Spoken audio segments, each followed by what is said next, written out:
आज है 13 अक्टूबर 2024 दिन रविवार। नमस्कार, जय जोहार। चलिए देखते हैं झारखंड की 25 फटाफट बड़ी खबरों को। पर इससे पहले आप वीडियो को कहां से देख रहे हैं, कमेंट में बताना बिल्कुल न भूलें। झारखंड के यात्रियों को मिली मुंबई के लिए एक और ट्रेन की सौगात। झारखंड के रेल यात्रियों के लिए बड़ी खुशखबरी है। इस नवरात्र दिल्ली के बाद अब मुंबई के लिए भी एक नई ट्रेन सेवा शुरू होने जा रही है। भारतीय रेलवे ने दुर्गा पूजा के शुभ अवसर पर यह खुशखबरी दी।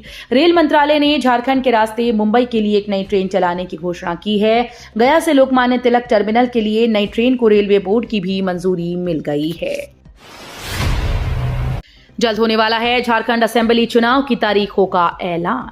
झारखंड में विधानसभा चुनाव की घोषणा जल्दी हो सकती है। सूत्रों की माने तो चुनाव आयोग एक हफ्ते में महाराष्ट्र और झारखंड के विधानसभा चुनाव की घोषणा कर देगा। राज्य में चुनाव की तैयारियों को लेकर आयोग को रिपोर्ट की जा चुकी है। मुख्य निर्वाचक आयुक्त राजीव कुमार के नेतृत्व में आयोग की टीम भी तैयारियों का जायजा लेकर लौट चुकी है। हेमंत सोरेन ने बटन दबाया और धू-धू कर जला 70 फीट का रावण। झारखंड की राजधानी रांची में विजयादशमी का त्योहार धूमधाम से मनाया गया। इस अवसर पर ऐतिहासिक बोराहाबादी मैदान में बुराई के प्रतीक रावण का दहन किया गया।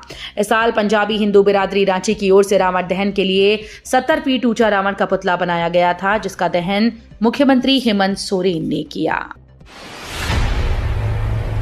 बकाया वेतन की मांग पर 24 अक्टूबर से हड़ताल पर जाएंगे कर्मचारी।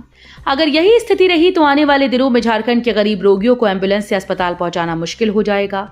108 एम्बुलेंस कर्मियों ने हड़ताल पर जाने की चेतावनी दे दी। ये लोग अपने बकाया वेतन के भुगतान की मांग कर रहे हैं। एम्बुलेंस का संचालन करने वाली एजेंसी के कर्मियों को त्योहार के सीजन में भी वेतन नहीं मिला। एजेंसी पर वेतन का भुगतान करने के लिए दबाव बनाने के तहत कर्मियों ने हड़ताल पर जाने का मन बना लिया है। खत्म नहीं हो रहा जेएसएस सीजीएल अभ्यर्थियों का सत्याग्रह, अब बड़े आंदोलन की तैयारी में।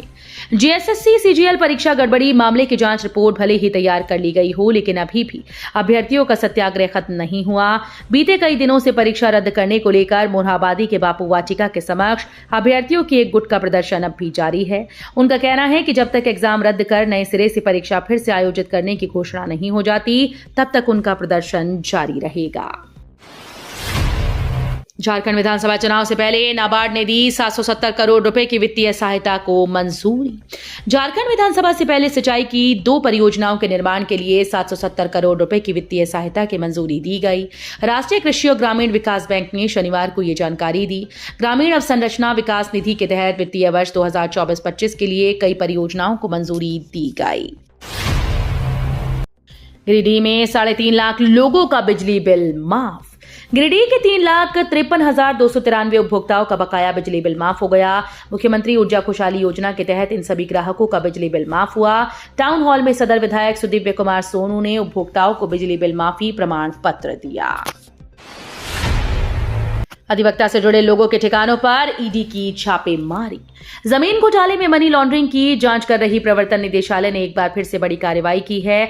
इस बार ईडी ने एक अधिवक्ता सुजीत कुमार से जुड़े लोगों के ठिकानों पर छापेमारी की। सुजीत कुमार पर आरोप है कि उन्होंने ईडी को प्रभावित करने के लिए करोड़ों रुपए की ठगी ली थी। बीजेपी के साथ एजेएसयू पार्टी की डील हुई पूरी, सुदेश महतो ने दी जानकारी। झारखंड विधानसभा चुनाव 2024 में आजसू पार्टी और बीजेपी के बीच तालमेल तय है। बीजेपी के वरिष्ठ नेता और केंद्रीय गृह मंत्री अमित शाह से आजसू पार्टी प्रमुख सुदेश महतो के बीच कई दौर की बातचीत पूरी हो चुकी है। गठबंधन को लेकर जल्द ही औपचारिक घोषणा हो जाएगी। वहीं एक बार फिर से आजसू पार्टी प्रमुख सुदेश महतो अपने परंपरागत दिल्ली विधानसभा सीट से चुनाव मैदान में उतरने को तैयार हैं। 4 पूर्व मुख्यमंत्रियों की फौज, फिर भी आदिवासियों में पैठ क्यों नहीं बना पा रही बीजेपी। हरियाणा फतेह के बाद भारतीय जनता पार्टी की नजर झारखंड पर है, जहां पिछले 5 सालों से बीजेपी सत्ता से दूर चल रही है। झारखंड की सत्ता में वापसी के लिए बीजेपी ने कई रणनीतियों पर एक साथ काम करना शुरू कर दिया। इसमें परिवर्तन यात्रा से लेकर अलग अलग मैनिफेस्टो जारी करना शामिल है। हालांकि पार्टी के लिए झारखंड की राह आसान नहीं है। दशहरे के दिन एसबीआई मेन ब्रांच में लगी आग, मची अफरा तफरी। झारखंड में भारतीय स्टेट बैंक में आग लग गई है। घटना संताल परगना के साहिबगंज जिले की है। साहिबगंज शहर के चौक बाजार स्थित एसबीआई की मेन ब्रांच में शनिवार की शाम को आग लग गई। शाम को 5:45 बजे बैंक की तीसरी मंजिल पर लगी आग से पूरे इलाके में अफरा तफरी मच गई। आरबीआई ने बढ़ाई यूपीआई ट्रांजैक्शन की लिमिट, कर सकेंगे ऑनलाइन पेमेंट।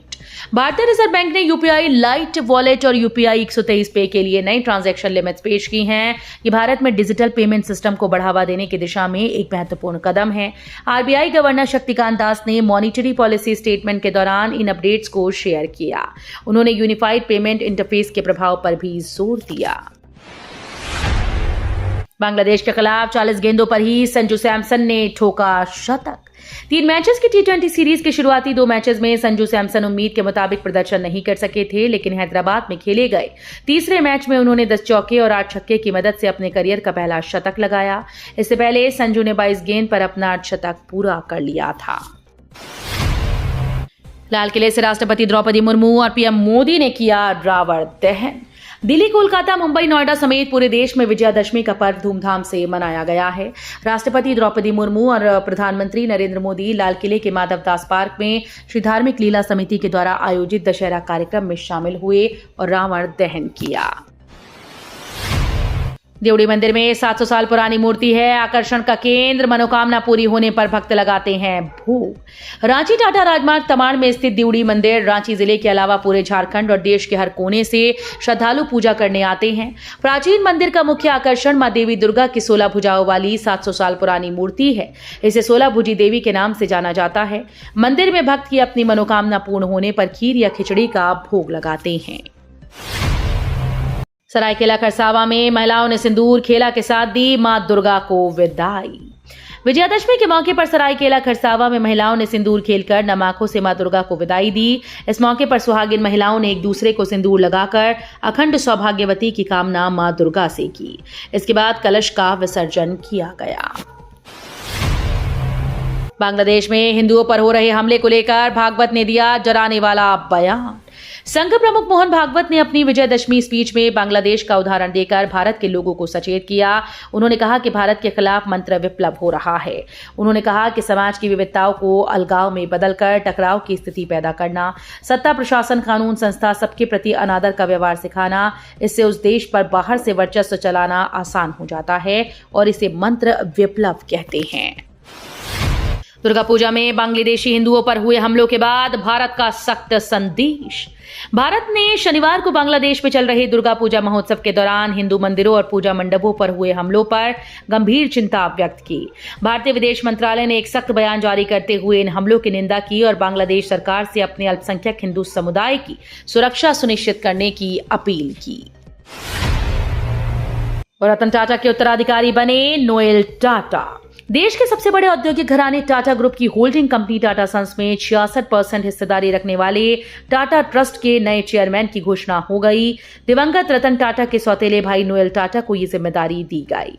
67 साल के नोएल पहले से ही सर दोराबजी टाटा ट्रस्ट और सर रतन टाटा ट्रस्ट में ट्रस्टी हैं। माना जा रहा था कि उन्हें रतन टाटा का उत्तराधिकारी बनाया जाएगा और ट्रस्ट ने इस पर मुहर लगा दी। आसियान शिखर सम्मेलन में पीएम मोदी ने दे दी चीन को वार्निंग। प्रधानमंत्री नरेंद्र मोदी ने विश्व के विभिन्न विभागों में जारी संघर्षों का सबसे अधिक नकारात्मक प्रभाव ग्लोबल साउथ के देशों पर पड़ने का उल्लेख करते हुए यूरेशिया और पश्चिम एशिया में शांति और स्थिरता की बहाली का आह्वान किया।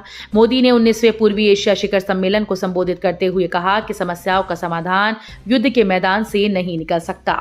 उन्होंने ये भी कहा कि स्वतंत्र, मुक्त, समावेशी, समृद्ध और नियम आधारित हिंद प्रशांत पूरे क्षेत्र में शांति और प्रगति के लिए महत्वपूर्ण है। रविंद्र जडेजा की पत्नी रिबाबा ने की शस्त्र पूजा। दशहरे के मौके पर शस्त्र पूजा की जाती है। रामायण के अनुसार इसी दिन भगवान श्री राम ने रावण को मारकर माता सीता को मुक्त कराया था। इस दिन को विजयादशमी के नाम से जाना जाता है। इस दिन भगवान राम की पूजा के साथ ही विधि विधान से शस्त्र की पूजा भी की जाती है। भारतीय टीम के ऑलराउंडर रविंद्र जडेजा की पत्नी रिबाबा ने इस मौके पर तलवार के साथ ही पिस्टल की भी पूजा की। ड्रग्स पर सख्त एक्शन की तैयारी में केंद्र सरकार। दिल्ली में बीते दिनों 7,600 करोड़ का ड्रग्स बरामद हो चुका है। दिल्ली पुलिस की स्पेशल सेल टीम ने 2 अलग अलग छापेमारी में एक ही ड्रग्स रैकेट के 7,600 करोड़ के ड्रग्स को बरामद किया। पहली बार 5600 करोड़ और दूसरी बार 2,000 करोड़ रुपए के ड्रग्स को बरामद किया गया। इस बीच अब नार्कोटिक्स कंट्रोल ब्यूरो जल्द ही भारत के कुछ अन्य राज्यों में अपनी नई यूनिट शुरू करने जा रही है।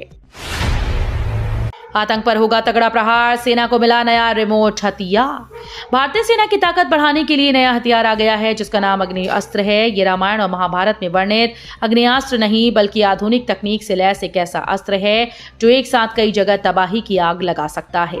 सेना प्रमुख जनरल उपेंद्र द्विवेदी ने इस अग्निअस्त्र प्रणाली को लॉन्च किया। तिरुवल्लुर रेल हादसे के बाद ट्रैक पर बिखरे कोच। तमिलनाडु के तिरुवल्लुर में रेल हादसे के बाद 2 ट्रेन को कैंसिल कर दिया गया। वहीं 8 ट्रेन का रूट बदला गया है। यह हादसा चेन्नई डिवीजन के पोन्नेरी कवरपेट्टई रेलवे स्टेशन के बीच हुआ। हादसे के बाद रेलवे ट्रैक पर मरम्मत का काम चल रहा है। यहां शुक्रवार शाम मैसूर दरभंगा एक्सप्रेस मुख्य लाइन में जाने के बजाय लूप लाइन में चली गई और वहां पल्हे से खड़ी मालगाड़ी से टकरा गई। टक्कर के बाद दरभंगा एक्सप्रेस के 12-13 डिब्बे पटरी से उतर गए। लगातार हो रहे रेल हादसों को लेकर राहुल गांधी ने सरकार पर उठाए सवाल। कांग्रेस के पूर्व अध्यक्ष और लोकसभा में नेता प्रतिपक्ष राहुल गांधी ने तमिलनाडु में हुए ट्रेन हादसे को लेकर शनिवार को सरकार पर निशाना साधा। उन्होंने कहा कि जवाबदेही शीर्ष स्तर से शुरू होती है। अनेक हादसों के बावजूद कोई सबक नहीं लिया गया। उन्होंने ये सवाल भी किया कि आखिर कितने परिवारों के तबाह होने के बाद ये सरकार जागेगी। तो ये थी झारखंड की 25 बड़ी खबरें। रोजाना ऐसे ही सबसे पहले अपडेट पाने के लिए चैनल को सब्सक्राइब और वीडियो को शेयर जरूर करें। धन्यवाद।